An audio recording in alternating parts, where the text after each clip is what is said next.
going? Yeah, I set it up. Okay. Shit, I remember the days this time of night your office would be bustling. What time is it now? What time is it? I don't know. You got a clock going? How do I why didn't get it going though? It is 6:58. Okay. I'm gonna start it up. How do I get comments on this? You just hit the thing. Oh no. This. Oh. Yeah, okay. Nope. Hit one of these things on the side here. That's the no count right there. There. Nope. I don't know. Is you want this one up here? I have no idea how that works. Let me know when you're ready, because I'm gonna start it. Shoot. Oh, you know what? I found it. I think I found it. Where was it at? Okay.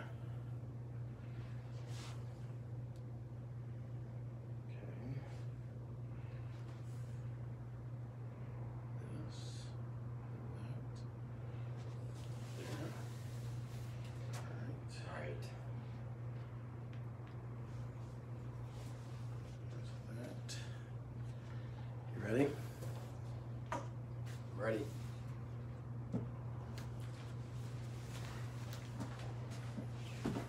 All right.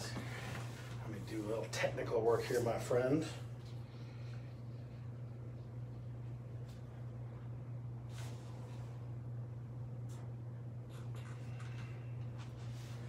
it lined to everybody or not? I don't think it's lined to everybody. Let's see something. And now I forget to turn it back.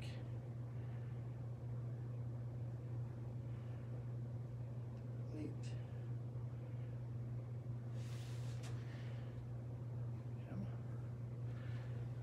Right here.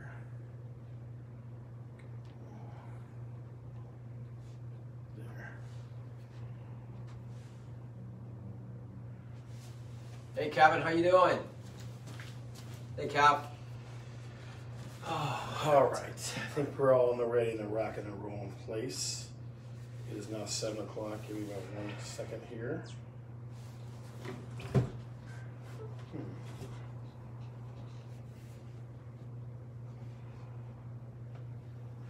All right. Are you ready, sir? Let's do it. You ready to rock? Let's do it. Yeah, let's see. Okay, there we go. All right. I'm Scott. I'm Don. And we're talking real estate. Look behind us, folks. The talking real estate thing is probably still backwards. I'm going to fix that right now because I don't know why it's always like that. So, Don, let me fix that first while you're talking. Do you know how to do it? Of course I know how to do it. Okay. Watch this. Look at that, buddy. Got it. Look at that. Now that's squared away. All right. Looks good. All right. Looking good. All right. So let's rock and roll. Well, we got a good, exciting guest tonight. So we do. Okay? Celebrity flipper. Forrest Ray. All right? The guy is, I mean, I don't know why he doesn't have a TV show yet, but it's coming soon. All right? Raise the roof for him. Not yet, though. He was telling us some of his hunting stories and some exciting hunting stories, and we're trying to get him to do a podcast about that. Think you might do that someday, Forrest? Possibly. And they get the crowd. He's in the crowd right now. He's crowd surfing. Crowd surfing. All right, so let's talk now. Let's go rundown. Give me the rundown what we're talking about today. First of all, question of the week is... The weirdest thing you've ever rented. Okay, one of the things Forrest is going to talk about tonight is rentals and investment property, residential. What's the weirdest thing you ever rented? Okay, Dad, I know the weirdest thing I ever rented. Do you remember? Well, I think it was that trip a while back, wasn't it? Yes, it was. We went to Oscoda, my buddy Bill Polk and I, and his truck broke down. We had a box truck to rent to get back from Oscoda from showings, okay? Do you have to have a CDL license? No, you don't have to have a damn CDL. That's ridiculous. Really? I don't know. So that's the weirdest thing I ever rented. Weirdest thing you ever rented, okay? Yeah, the winner is going to get some sweet heat from Mitten Made Pickling Company. Our good friend Ryan Looney. Mitten Made Pickling. So sweet heat is what you're going to get. Top 2 best answers. You know, that has something that I really like is habanero. Habanero? Ooh, pineapple, mango, too. I'm telling you, you're You're a fruity kind of guy. That sounds about right for you. Hey, so we got the question of the week out so far. Get the rundown, Don. Go ahead. Market update, of course. We always have that. Our topic this week is something that a lot of agents are uncomfortable discussing, and we're going to kind of lightly touch on that. And Yeah, try to they don't touch explain it, the other okay? We always, like I said, one of our biggest things here we always tell you is we like to have fun. We want to give you good information, though. And this is something that you need to hear out loud. and you need to know that. Yeah, absolutely, absolutely. Then, of course, City Spotlight. Don't tell them what it is. Okay. Don't tell them. You're going to have to figure it out. We already threw out who our guest is, and we're excited about that. Fan of the show, winner of the quiz, question of the week. Quiz, Yeah. not quiz, but question of the week. Started with a Q. You're killing me. And, we'll announce the winner, and then we'll sum it up, wrap it up, and we'll say toodaloo till next week. Toodaloo. I'm not saying toodaloo. Toodaloo to next So, week. Don, a couple things for you. People that are watching already, okay? We got... So, Ryan Looney, the owner of Mitten Maid Pickling Company, who may or may not be on the show next week, he's watching. So, Ryan, what's up? I'm telling you what, people have been talking about this all week. This and that. They want that Bloody Mary mix that I can't find on your website. So, working on that. We got Steve Kreitz, Steve Markey in the house. All kinds of crazy stuff going on. Even Julie Long has given up her not watching the show. She's no longer banning us. Why was she banning us? Because 6 feet, buddy. Oh. I know that's COVID for her. She's relaxing that up a little bit. So She's relaxing up. the fan of the show is going to be awesome today too. Julie. Yeah. So let's talk market update. All right. So we got some unusual stats that we haven't used before. Have given out before. Yeah. So you have to think about this. We went a little wider with the stats this week for July. Okay. I want you to let these numbers settle in a little bit because it's going to highlight two things that we talk about a lot. Right. The lack of inventory out there. And the pricing going up. Okay, so those two things. So, Don, I'll start out with Wayne County. In Wayne County last month, there were 37% less listings. Think about that. 37. So, one of when? From when? From that July to the previous July. Right. July 2019 to July 20, it's down 37%. Right. So, if you had 3 listings, one house is gone. Yeah. One house that's not happening anymore. Yeah. Okay. The sale price went up 17%. From the previous year to 169,000. Now, again, that's all of Wayne County. Okay, so that number kind of is a little misleading. Tell me about Oakland County. Oakland County listings from last July of 2019 to July of 2020 down 33%. Same thing. One out of 3. I mean, it's crazy. So there's 2/3 of the home on the market this year as opposed to last year. Right. The average sales price is $283,000, and that's up 7%. So Wayne County was up more than Oakland. Okay. Now let's talk Macomb. Macomb, 40% listings are down. So you see the pattern, 37% down, 33% down for Oakland, 40% for Macomb. So it means that people just are not listing. And people, I don't know what they're waiting for, buddy. Yeah. But the average sale price went up 11% to almost $200,000. So you're seeing anywhere from 10 to 17% increase, right? And then the amount of listings decreased like ridiculous. Now, the one outlier is Washtenaw. So give us Washtenaw. Washtenaw County, the listings are down from July 2019 to 2020, only 5%. So that's weird to me. Yeah, we had some other numbers on that one. Anyways, the average sales price is $302. Yep. Saline's just outside of Ann Arbor. It's like almost a suburb of Ann Arbor, maybe. And so the price is up from last year to this year of 5%, by only 5%. So guys, the reason we went this route is we wanted to see a more general look, because we were always telling you the stats from just Colonel Burst. We're a big player in the real estate market in the metro. We get that, but we wanted to give you a more broad perspective. And it's the same stuff we keep been talking about since freaking April, right? Yeah. That listings, if you want to list your house and get top dollar, now's the time to do it. That's one. Prices are up, but listings are down. Yeah. Couple that with the interest rates. I've called, almost everybody I called in the last 2 weeks, just people to say hello and stuff. First thing I say is, hey, what's your mortgage at? Call your mortgage guy to try to refi, because it's under 3%. A lot of people are going to 15s, which is 2 and something. Yeah. 2 and some change. I mean, like, guys, that's free money. Yeah. I mean, like, I dumped the money on Dodd's head for a reason last week, because it's free money, right? So that's the market update. Biggest things to take from it, listings are down. If you want to put your house in the market, you put it at a decent price, it's going to go, right? Yeah. So question of the week again. Question of the week. What is the weirdest thing that you have ever rented? I mean, think of all the things you rent. You rent skates. You rent bounce houses. Think of the weirdest thing you ever rented. The 2 best answers will be getting Sweet Heat from Mitten Maid Pickling Company. All right, that's what you'll be getting. So I'm kind of looking down, take up the slack, and kind of talk to folks. And I'm gonna see if I can find some good answers. Right. Here. Well, you can bring those out. Anybody any answers? I don't have any answers yet. My buddy Steve Markey, I rented a house from a jerk named Scott Bergeron. That might be a winner already. Let's call that a winner. So Steve and I rented an apartment in Romulus together. So yes, we did. This is true. That's true. Steve Kreitz has a bobcat to make a playground in the backyard for the kids. That's cool. What else? Let's see. I don't see it. Still waiting for more answers. Right. Everything else is pretty general. What's the weirdest thing that you rented in your lifetime? What's the weirdest thing? All right, so the topic today is dual agency. So, folks, here's why we decided to talk about this, because it's a very... brushed under the carpet. Right. It's something that you don't hear about, and we want to give you the honest scoop on it. We're going to go in depth on some things.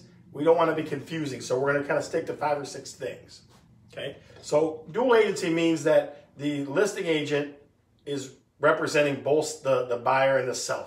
Okay? And that's what they're doing. Trying to, yeah. Trying to, right? Yeah, that's the whole thing. So let's talk about... Well, let's contrast that to the typical transaction where the agent for a seller is not the agent for the buyer, and the buyer is represented by an agent, the seller is represented by an agent. In a dual agency, it's the same agent. Is that agent representing one or the other? Right. So let's start with the problems there, or the issues, the challenges, I should say. Right. Okay. The first one is confidentiality. If I am representing buyer and seller, okay, it's real hard to, what they tell me I got to keep private, what they tell me I got to keep private. That's a really hard thing. Right. I mean, it's like you have to constantly be milling that in your head going, I can't tell them about this, we can't talk about this, I can't tell them that they told me that they're having this kind of problem. They told me that they only got a couple more dollars to spend. It's really a lot of stuff you can't keep it separate. Right, you can't. It gets all jumbled up. Yeah, it's all jumbled up. Which is which. You know, I will tell you this, you can't disclose loans. Even when my ex-wife and I worked together, and we worked as a team, right? She would take. We've done it a couple of times. She would take one side, I would take the other. It's still uncomfortable and weird. Yeah. Because you can't talk to each other. Right. I mean, so think about in your own head. It's like I got enough voices talking up there. I don't need extra ones. Right. Yeah. All right. So next up is the relationship. The agent. Who did that agent have the relationship with first? Was it the seller? Was it the buyer? Typically, it's the seller. Right. It's going to almost be always the listing, right? Because you're the listing agent. Yeah. Unless you've been working with them for a while, and then you get a listing somewhere and say, "Hey, I got a buyer for this. Maybe this way." You know, it's possible, but it's rare. Typically, their first allegiance is going to be to that seller, because seller's paying, basically, right? I mean, I know there's some discrepancy there, but sellers 6% is coming out of the seller's money, so you're getting paid from them. So that makes it even tighter, even more confusing and goofy, right? It's more confusing, yes. Right. Yes, what else you got? All right, price. Negotiating the price. The agent really can't help negotiate with the price for the seller or for the buyer. Yeah. So think about this. So I know this client has a pre-approval for $300, okay, and I know that so they want to spend $260, right? And I tell you, okay, let's do $255, and you're the other agent. That doesn't happen in the dual agency situation. It's not supposed to. How can it? Well, you can't be disclosing personal information in that situation. You know, it's hard for me because I already know what the listing the seller's bottom line is. Right? I already know what that is. Right. And I can't tell the buyer that. Right. But if I'm a buyer's agent and I'm talking to you, I can say, Don, how motivated are they? Right. And I can start asking questions to get some information out of you. Right. Out of a what's important to the seller on a contract to accept. Yeah. So far, confidentiality is real hard when you're representing both sides. Okay. Agent relationship is hard to figure out whose agent relationship is more important. Okay. And then 3, negotiating price. It's hard to do. Okay. So what else you got? So next thing is negotiating inspection issues. You always, not always, but many times you have inspection issues that you have to deal with. And how do you handle that with the seller, from the buyer? Do you recommend a seller to do it or not do it, or come down on the price? They have to negotiate that out themselves. Right. And it's like, so you can't even give advice. You can't go, well. I think that's probably a thing you want to make sure to ask for, but this thing you shouldn't ask for. I'll give you an example. One this week, the Monday, we didn't really ask for hardly anything, but there was a crack in the basement wall, right? And it wasn't bad. It was sealed. I go, why don't we ask them to have a licensed contractor come take a look at that? That's not asking a lot. Right. And it's but I couldn't have said that if I'm representing that listing too. Right. That's a weird thing. Right. Right. All right, so when you have one agent in, it's nice to have 2 agents two sets of eyes? Is there like a little checks and balances in the transaction? Well, okay, where so they can call that person out if there's something going on, or they don't feel like it's their party's being represented. When you're the only agent, that right, when happen. two people are going to get paid at the end of this thing, right? Right. So you're going, hey, Don, did that title work in order? You go, oh, okay, I'll take care of that. Or I go, hey, did you guys call the lender and check on the appraisal? It's two seasoned folks usually right. that are looking and moving you forward. Right. Two folks that can guide the transaction through. When you don't, it's like, oh shit, I forgot that. Right. You know what I mean? So it's checks and balances. That's a perfect way to say it. And I think that most transactions are between agents, two separate agents, a buyer's agent and a seller's agent. So this is this is rare that this happens, but it does happen in a small percentage of these. So it's not always a big concern, but if it's you in your house or you're buying it, then it is an issue. Yeah, I mean, and the last thing, here's where there should be the kicker, the thing that makes you really think twice about having the listing agent represent you as a buyer too, okay? It's illegal in 8 states, okay? It's illegal in Texas, it's illegal in Colorado, it's illegal in Florida, it's illegal, you're not allowed to do it at all. Yeah. So that's gonna tell you it's probably not a good idea.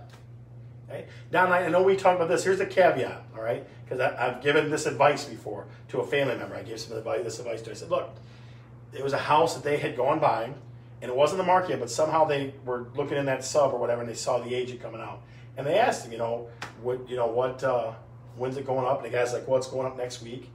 So my advice to him was, tell an agent he can have both sides of it. Maybe he'll let you in, before everybody else gets into it. But once it hits that open market, then that doesn't help. Right? I mean, the only reason being is using that agent's want to make more money to maybe get yourself in. That's the only time you do that is, and that's the only house you want, the only place you want to live, and like a very specific circumstances. Right. Very unique. Yeah. So let me get some shout outs real quick. We got Father Bob Johnson in the house. We got Billy Ferguson. Let's see. We got Kathy Cordy is here with us as always. Let's see. Terry LeBeau, Carrie Brander, all kinds of folks checking in today. What about you? Who do you got today? My comments aren't showing up. Oh, that's not good. Technical difficulties. One did, and no. It's all disappeared. So, yeah. So now let me throw the question at him. Still working at it. What's the weirdest thing you ever rented in your life? What's the weirdest thing you've ever rented? So far, like I said, we got rented a house with me because I'm a big jerk, right? So that's one. A bobcat. Let's see what else we got here. Rented some roller skates. Okay. Roller skates. How about some ice skates? So again, That'd be in the comments below, put what's the weirdest thing you've ever rented in your life. Okay. Bowling shoes. Bowling shoes. Oh, Jesus. I've rented ice skates before. That's true. Ice skates are good. All right, so let's move on. Can you skate? Yeah, I skate. Yeah. Really? Yeah. Well. But I didn't play hockey. Okay. But there is a guest here that played hockey. I'm telling you. All right, so let's talk City Spotlight. What's the City Spotlight, Don? Saline, Michigan. Saline. So Don and I kind of went round and round about this a little bit, but I was blown away by the Saline numbers. Now I'll tell you a couple things. Victoria and Tom Droder, I sold them a piece of property in Saline, and they built a beautiful house out there like last year, a couple years ago. Gorgeous house. These numbers, I just look at them and kind of my head starts spinning around, you know what I mean? Yeah. Because you just don't, what you're going to hear from us, folks, you'll be shocked. Yeah. So Saline, tell us. All right, so currently on the market, 68 properties. 68 properties on the market, 8 pending, only 8 are under contract. That's just an incredibly low number. So folks understand, ratio. and we talked about this before, Don, that if your pendings are your highest number or you're sold, one of those two, that means houses are moving, okay? 68 active and only 8 pending. So that tells me a couple things. There's something going on in Saline, 1. Okay, there's something going on over there, 1. And 2, they have to have overpriced properties going out there. I would think, but a lot of times. Well, and here's the thing. I was thinking about this too. Basically throw crap against the wall and see what sticks kind of pricing. Maybe it hasn't caught up. The sellers haven't caught up to what the buyers are thinking. Maybe, I guess. So give me some averages. Give me some average numbers. So sold last year, last 30 days, 12 homes sold. Wow. Changed hands. So I mean, even that ratio is not huge. Average sales price is $321,000 for 1,827 square feet. So I mean, it's a it's a pretty good price. It's a pricey market. It's a nice you're market. kidding. It's really like a summer 183 square feet, you said? 183 bucks. $183 a square foot, yeah. And average time on market is 30 days. So that 68 and 8 active versus pending, are we seeing something, the beginning of something that might be coming down the road there, or maybe it's just the aberration right now? So here's the thing. If you know anybody who's got their house listed in Saline, tell them to call us, the Price Busters. We'll break that price and get that thing sold. And that's crap. 60, that would make me pull all the rest of my hair out. I don't have that much left. Jesus. No, you don't. Thanks, funny one. He's been like this all week, you guys. He's been up my tail he's been saying crappy things to me all salty, week, all right? Man, I know salty. it. It's ridiculous. Crappy things. Come on. Yeah. It really is. All right, so you got some newer comments. Here we go. So Kathy Cordy says a sod cutter. That's interesting. Okay. Used to rent VHS all the time. Don't even know what those are. Oh, That's my Josh Sutton. That's a good one. Like VHS. Yep. That's a winner. Rented a mini motorcycle on her honeymoon in the Bahamas, and the guy told Uncle Joe no charge. Really? If he took the bike and left me there. Wow. What the? That's a good one. That's a funny one. Let's see. Pat Deegan in the house. Was going to rent a tuxedo, but Scott quit wearing his, so I figured I'd look like a bum. Like him? Who said that? My buddy Steve. Steve Markey's all over me today. He's all over me today. All right. Giving it to you, So we got some good ones so far. Guys, keep them coming. Again, what's the weirdest thing you ever rented? What's the weirdest thing you ever rented? So, all right. What do you think? You want to bring our guest in? Yeah. Before we do, though, real quick, before we do, as you can see, the Talking Real Estate shirt is going to go to a fan of the show today. So I have it here for you just because I wanted you to see it. Talking Real Estate. Oh, well, icons of Don and myself. So whoever's a fan of the show, this is what you're getting today. All right? Now clear the plate here for our man. Forrest Ray is in the house. Ready? Forrest Ray. So Forrest Ray's been a friend of mine for, 20 years or more? Probably more than 20 years. More than that. It's closer to 30. Yeah. You have some thick skin. If you're his friend for that long, you've got some thick skin, my friend. Because this guy, he's always poking at you all the time. I got scars. I got scars. He's like, I have scars all over me. That's pretty good. I think 1989. Yeah. Or 1990. I don't know. Yeah. And it's been a long time. Yeah, it has been. Long time. And Forrest is a good friend, and he's a nice skater. He plays hockey. Yeah. This guy still gets around. He's still nailing the hammer. I knew him from mortgages, and so he's been around the block. He knows a lot about real estate. So there's an athletic support for you right there. Exactly. So Forrest, Touché. your biggest areas of expertise that we, from what I understand, is rentals, right? Rentals. And flipping. So we're going to kind of talk about those interchangeably a little bit. Okay. All right. So the first thing I want to ask is, tell us about your first rental property that you bought. Well, the first property I bought was it was about 650 square foot. Little bitty place. Little bitty place. Yep. Crawl space, no garage. What's One bath, 2 bedrooms, Lincoln Park. Okay. In fact, I can still remember the address, but I won't bore you with it. Yeah. But at that time, it was 1979. And the market was a little strange because we had a lot of foreclosures at that time. Interest rates were 18, 19%. Yeah. There was nothing really selling on a new mortgage. You either paid cash or you bought it on a land contract. Oh, wow. And being a younger guy, that played right into my wheelhouse. Yep. Because I was able to save up some money and had some money to work with. And I bought that house for $19,000 with $1,500 down. Yeah. Okay. On a land contract. Wow. And at that time, you could only charge 11% on a land contract. So it was 6% or 5% below the market on a mortgage. Yeah. So I'm going off memory, which is dangerous. Yeah. Definitely always dangerous. But if you can remember that address, I can remember that address. good. So let me ask you this then. So are you still doing a lot of land contracts with folks now? No, not. I will still buy them on a land contract. Yeah. If the opportunity presents itself and the down payment is right and the numbers are right, I will buy it on a land contract. So what would be the advantage now? It's just a quicker closing. Okay. And a lot of times in today's market, as you know, prices are up. But if I had a $100,000 house and I had to buy it as an investor and get a mortgage on it, I'd be required to put 25% down, which is $25,000 plus your repairs, so on and so forth. It can be pretty pricey. Yeah. Where if I have a person that'll take $10,000 down, even if I have to pay 8 or 10% interest rate, I'm still saving my cash on hand for other investments. Wow, that's good. Yeah. But back to the original property, the payment on it was like $174. Yeah. And, Do you remember what you rented it for? $395, right? I get $200 Right. Man, he was killing it. $395. I think I invented cash flow. Right?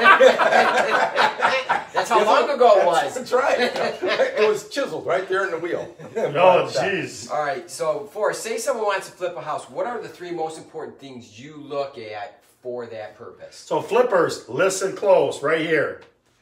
Well, I would say price, price, and price. Okay. And not necessarily the price that you pay for it.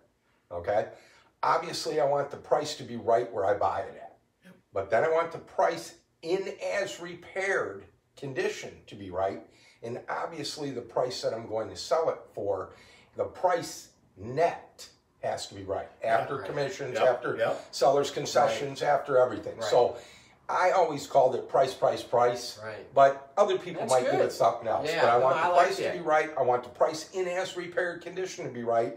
And I want my net price when I sell it to be right. Right. And that is the thing that I look for the most. The house is irrelevant as long as the numbers are right. Yeah. Do you work your way back from the net?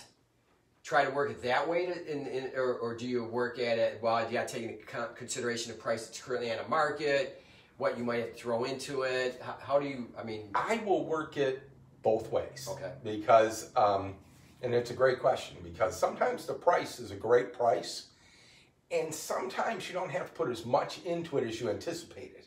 You get into the house and you thought maybe it had a major plumbing problem. Yeah. And you cut out the wall behind the cabinet, and lo and behold, that's where it was blocked up, and it's a $20 or $50 fix. Yeah, right. So now your game changes a little bit in your favor. So there are times I will work backwards, sometimes I'll work forwards, sometimes I'll just go round and round. right. You know. Okay. I got you. So that PPP, I like that. So what advice do you have for people that want to be landlords, people that want to buy rental properties? What kind of advice you got for them? Well, the first thing I tell them is it is a business. Yeah. Don't forget it is a business, and your profit is in direct proportion to how you run it.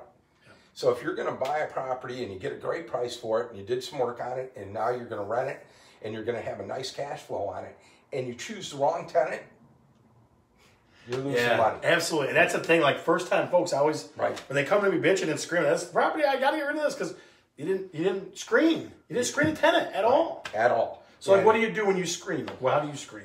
When I screen them, and because of my background, I have a little bit of an advantage, but everybody can do the same thing. The first thing I do is run a credit report. Yep. I run a background check. I talk to the previous landlord. There has been times that even when I have all those things, I'm not 100% sold on this person. I'll drive by the house that they live in now, and I'll knock on the door and tell them, I'd just like to see your place. I'm considering you for a tenant. I want to see how you take care of it. Yeah. So I always verify their income. I always do a debt-to-income ratio and make sure that they can afford the house. If they're only taking home $3,000 a month, they can't afford to pay you $2,000 in rent. So you gotta just stay with the numbers. I'm big on the numbers, whatever it is, price or rent. So go back through those real quick for those things, those options real quick. I mean, like shortchange it for me, like debt-to-income ratio. What else? Debt-to-income ratio. Yep. Credit. Yep. Previous rent history. Yep. Background check. Yep. And I will go by their house if I don't have a good feeling about the rest of it. If he's batting a 750 credit score, he's got a great job, he's been here a number of years, his debt to income is excellent, his background check is good, I'm not driving by his place. But folks, so those are solid gold things. Like I know you two have, you have lots of landlords that you know that buy properties. I haven't heard those 5 items locked together. I mean, that's solid gold. So if you're thinking about becoming a landlord, you got to rewind this back and listen to that again. Yeah, that's gold there. I do have people that I work with that are landlords, and they usually have 1 or 2 things that they really focus on. It's either credit score or their income. To have you're taking to a great level. But his experience in the mortgage business, he sees things. He can look at a credit report and read it like nobody can read it. Right. He'll see things inside a credit report that the buyer doesn't even know. Yeah, absolutely. Thinking, how the heck did you figure that out? We've done business for a long time, time. so I know him. All right, so what are the biggest challenges you've run into rental properties? And then we'll talk about flipping properties. But what are the biggest challenges you find in renting? The biggest challenges in renting are the tenants, Right. and taking care of the property. Okay. You know, in today's world, we have a lot of pets and a lot of support pets and dogs. Yep. Yeah. Yep. I'm not really a big fan of renting to people with pets, but I've had to adjust to it. So I've had to adjust a little bit on whom I'm accepting into the home or into the apartment or unit. So that's been a little bit of a challenge. Tenants themselves, if I screen them well, if I do my background checks and I follow up with all my due diligence, I don't have a big problem with them paying rent. Right. My biggest hurdle is if they get a dog and they weren't supposed to. Right. Or if they're not taking care of the property and they've got maybe a junk vehicle out there. Things like that. Enforcing things on the lease to the tenant is probably my biggest hurdle on rentals. Sometimes city inspections can be a challenge because you have a person already living in the house. Right. And to get into the house to do those repairs becomes a little cumbersome. Right. The tenant doesn't want you there. The city does. I don't really want to be there. Yeah. And you don't want them there either. And I want, I want it all to be fixed and right. For the tenant. I got you. Okay. But if you're looking at flip houses, the biggest challenge I have with flip houses is finding them fast enough. Yeah. Because I can flip a house really quickly with my experience and my list of contractors that I've worked with for years. Yeah. So my biggest challenge is finding enough of them. So, like, where would you look now? Right now, I stay kind of in the price point that I like, which is typically in the 1,000 square foot home. Yeah. I'm a big fan of 750 square foot to maybe 1,100. I like the rock solid 3-bedroom, 1-bath, basement, garage or no garage. I kind of stay into that circle because that's where I've cut my teeth. Yeah. Very seldom do I go higher. Occasionally I've bought higher or bought into a bigger price range, but you got to just be a little more careful. All right, so let me ask you this one. So in the current market, flipping is tougher, yes? People have asked me that. Yeah. And it's a little tougher because inventory is low. Yeah. I mean, finding the houses are tougher. Yeah. The numbers are always just the numbers. If it doesn't matter if the house is 50 grand or it's 200 grand, if the profit percentage makes sense, you can do it and you can find it. There's houses out there right now that I've passed on recently that would have been better house, would have been great deals because the market went up. Wayne County, you just said it, 17%. Right. Yeah. The house didn't make sense in December, but in April, all of a it sudden made like, sense whoa. because now I got another 17% on it. Yeah. So there's always opportunity out there. It's just a matter of finding it and looking at it different. You have a hard time adjusting when the prices go up mentally. But if you put it on paper, you can figure it out. Right. I got you. Yeah, I got to admit, from December to this year, Right. huge difference. So let me ask you one last question. So what are some of the tricks of the trade that you picked up? You already gave us a couple. Maybe just two. How about that? Well, I'll give you a real quick one. Yeah. Never rent to the guy that shows up with all the cash and wants to rent it right then and there. Because if you go outside, all his stuff's in his truck. Yeah. Okay? Wow. And So someone else just threw it. somebody threw his ass out. Like, you're out of here. Because if he's that anxious to get in, Yeah. he's a problem. Yeah. So always urgency's always going to do that to you then? Urgency will do that 90% of the time. Okay. Yeah. Because there's a reason they want in so quickly. Yeah. That Because probably they got drives- nowhere else to go. Right. And no one else will rent to them. Yeah. That's it. Hey, so we have this thing at the end of with our guest and with us. It's called The Story from the Road. Is there anything that you've come across that's just kind of crazy, outlandish, either in a flip or in a house you bought, or just some experience you had in the real estate? Because you've got a lot of experience in the real estate field. Anything that you would think that the guy that I'll tell you a story. I love stories. That's It my was- Storytelling's always a favorite one. It's a funny story. It wasn't at the time. I think it took about 5 years off my life. Right? I used to How long have a before you 4-head. did Now I have a 5-head because of it. Yeah. Right? I bought this little house, 800 square foot, full basement, no garage.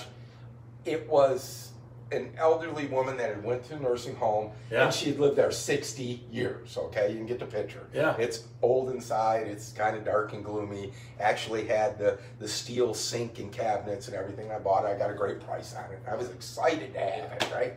And I was feeling pretty good on it. I could paint it up, clean it up. I'm going to make a nice profit. It's going to be a good one. Yeah. It's not going to be a single. This is going to be a triple. Yeah. Solid double. Yeah. And this is going to go bad. This is going to go like he's building up. It's going to go bad real It's a quick. good one. So I closed on the house and everything, and I'm laying in bed, and I'm watching the news because I'd watch 11 o'clock news, and lo and behold, they had shot up the high-rise senior apartment building right across the street, and the woman doing the reporting for Channel 2 Action News is standing on my lawn, right?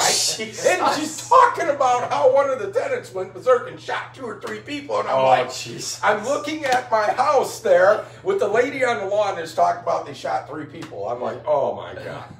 But like, was shining down on me. I sold it about a week later. Oh, jeez, you're like, I got to get rid of that bullshit. Oh my God, But that's a good story. It was. Trust me, I was really nervous. He's on like, that one. so now let me give a couple shout outs real house. quick. Let me give a couple shout outs real quick. Let's go. Jason Bankston's in the house. We got Danny Evans, my good dear friend. Mark Treboniak, Lee Temple's here, and all kinds of people in the house today watching. So that's good stuff. Before we do fan of the show, I want to throw the question out one more time. We're getting a lot of good stuff, guys. We're getting some good things. Somebody said I bought a house, or said I had bought, or where the heck did that one go? I not rented, but paid flood insurance until the great Scotty B helped me out with the flood insurance. So all kinds of. What's the weirdest thing you ever rented? It's your last go around for that. What's the weirdest thing you ever rented? All right. So that's the question. What is the weirdest thing you ever rented? There she is, Lisa. How are you? How you doing, kiddo? We see ya. So fan of the show, gentlemen, I'll announce it. If you give me a little drum roll. The fan of the show is Lisa from Mimi's Mission. You are a fan of the show, lady. How the heck are you? We're going to have a t-shirt for you and everything. So it's going to be awesome. So let's get some Lisas in there. Lisa. Wait, Tom. We're not getting the action here. So here's what happens, all right? When we see if it's a fan of the show, we want to make them feel good. We want to make them feel like they're part of something, a community. So here's what I want. We're going to start chanting Lisa. In the comments, you're going to start chanting Lisa. Are you ready? Lisa, Lisa, Lisa, Lisa, Lisa, Lisa, Lisa, Lisa. Woo-hoo-hoo! Kiddo, I'm going to be dropping off a shirt from Impact Outfitters for you that says Talking Real Estate. So there's that. All right? So, Lisa, you are the fan of the show. Very nice. Now, Don, a couple things. All right, Forrest's going to help us with this win. We're going to confer on this for a minute. Throw a few of them out there. All right, so I like this one. Let me cycle with the honeymoon behind us. I like that one. What do you think on that? Mini motorcycle. Yeah, that's who it is. Yeah, okay. Okay. And then, Show Forrest that one there. so here's what we got. Oh, you got to put his glasses Gotta on. You put the glasses on. I'm old. The guy told me, no charge. Leave the woman. I'll take the bike. That's pretty good. So I thought that one was good. What about one more? Folks, it says hard work today. We got all kinds of good things. How about that one? I ran the house with Jeremy and Scott. I thought that was good. That's pretty funny. Yeah. So that one's up in there. All right. All right. So we have 2 winners of the Sweet Heat from Mitten Maid Pickling Company, Ryan Looney. We had 2 winners, all right? First is the wonderfully charming Steve Markey, who he said his rental was, I rented a house with a jerk named Scott Bergeron. So that's the first winner. Steve Markey, you win. Sweet Heat, buddy. I think I know that guy. And second, this one was, this was a little crazy. This one's waiting. So it says, I rented a mini motorcycle on our honeymoon in the Bahamas, okay? And the guy told your Uncle Joe, no charge, if he took the bike and left me there. So take the bike, leave the woman. So Chris Wojcinski, you win. Sweet Heat barbecue sauce from Mitten Maid Pickling Company. Guys, remember, Mitten Maid Pickling Company's owner, Ryan Looney's going to be there next week. He's going to cook up some stuff for us. He's going to make up some stuff, give you some recipes He's really gonna be here? Yeah, he's going to be here. Oh, okay. So he's going to give us some recipes for Labor Day weekend. You know what I mean? Don, give us a quick sum up, would you? So going back, is Chris still in the Bahamas? She is not in the Bahamas. She's back. That was all. They got married a long time ago, buddy. So she didn't stay. Okay. No, she's not in the Bahamas anymore. I didn't know she was from the Bahamas.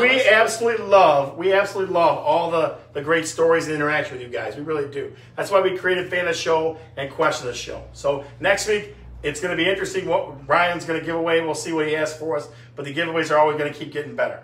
Okay?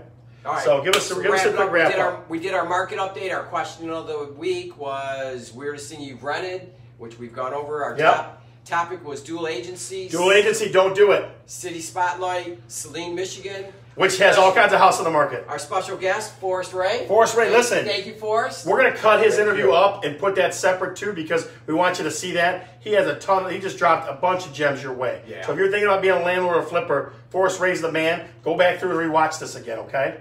And then fan of the show is Lisa. Okay, Lisa. Right? And then the winner of the question of the show is Chris Wojcinski. Guys, this has been an absolute awesome show for us. We're glad you're here. All right? We're glad. So we're going to have him back for some other things, but ready to do it? Yeah. I'm Scott. I'm Don. I'm Forrest. And we're talking real estate. See ya.